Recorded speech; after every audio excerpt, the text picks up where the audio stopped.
Take sketch and trace it.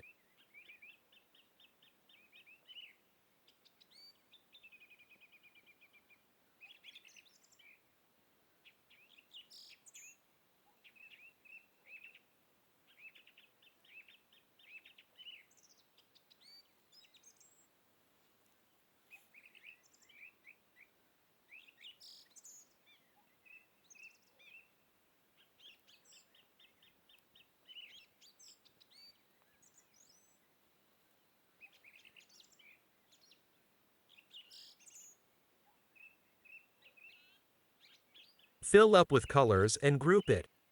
Then go to Effect and select Extrude and Bevel. Sometimes it takes time to render.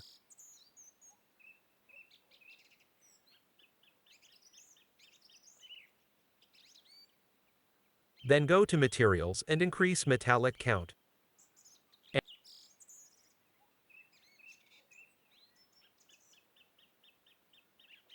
And you are good to go.